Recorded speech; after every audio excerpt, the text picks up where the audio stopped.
Are vice, अक्लमंद आदमी। बरसों पहले की बात है। कश्मीर के एक गांव में एक दाना आदमी रहता था, जिसकी अक्लमंदी के चर्चे हर ज़बान पर थे। दूर दूर से लोग उस शख्स के पास आते थे और उससे राय लेते थे।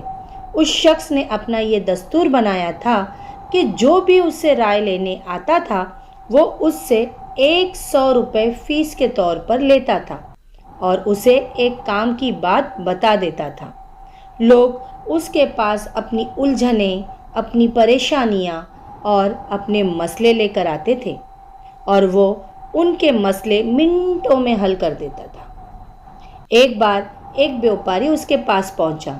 व्यापारी के पास दौलत थी, जायदाद थी, मगर दिमाग नहीं था। इसलिए वो उस दाना शख्स से मिला ताकि उससे अक्लमंदी की कोई बात जान ले, जिससे उसकी दौलत में इजाफा हो जाए और वो दुनिया का अमीर तरीन आदमी बन जाए। दाना आदमी ने व्यापारी से 100 रुपये लिए और उसे एक काम की बात बताई। वो काम की बात ये थी कि आज का काम कल पर ना छोड़ना। व्यापारी ये बात गृह में बांधकर चला गया। कई महीने बीत गए। व्यापारी अक्लमंद आदमी की ये बात सुबह से शाम तक 20 मर्तबा तोते की तरह रटता रहता था। आज का काम कल पर ना छोड़ना। एक बार व्यापारी ने बैलगाड़ियों के जरिए बहुत सारा अनाज मंगवाया। मजदूरों ने अनाज की बोरियां गाड़ियों से उतारकर एक खुले मैदान में जमा की और थक कर अपने अपने घरों को चले गए।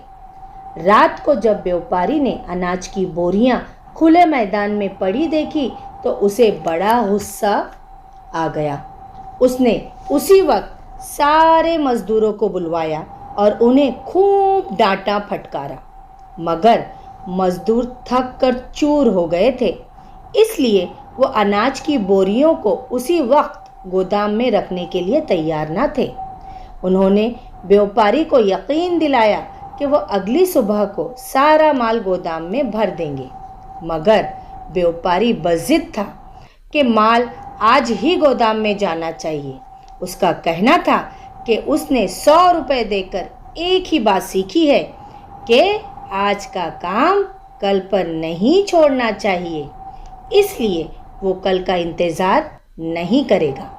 बेचारे मजदूर व्यापारी की जिद के आगे बेबस होकर रह गए।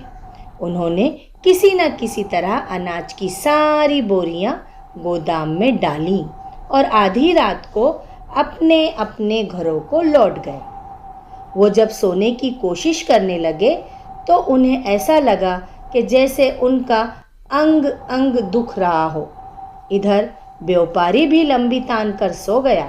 उसी रात आसमान में सिया बादल छा गए और इतने जोरों की बारिश हो गई कि पूरा मैदान एक झील में तब्दील हो गया। हजारों लाखों रुपए का सामान तबाह हो गया। जिन जिन लोगों का सामान बाहर पड़ा था, बारिश की वजह से उन सब का नुकसान हो गया। सुबह को व्यापारी ने मजदूरों को बुलाकर कहा, अगर मैंने कल तुम लोगों की बात मान ली होती तो आज मेरा दिवालिया निकल गया होता। मैंने 100 रुपये में एक ही बात सीखी है कि आज का काम कल पर ना छोड़ो। उसी बात ने मुझे बहुत बड़े नुकसान से बचा लिया, नहीं तो मैं बर्बाद हो जाता। मजदूरों ने अक्लमंद आदमी की अक्लमंदी की दिल ही दिल में तारीफ की। सचमुच अगर व्यापारी ने अनाज की बोरियां गोदाम में ना रखवाई होती तो उसके दिवालिया होने में कोई कसर ना रहती।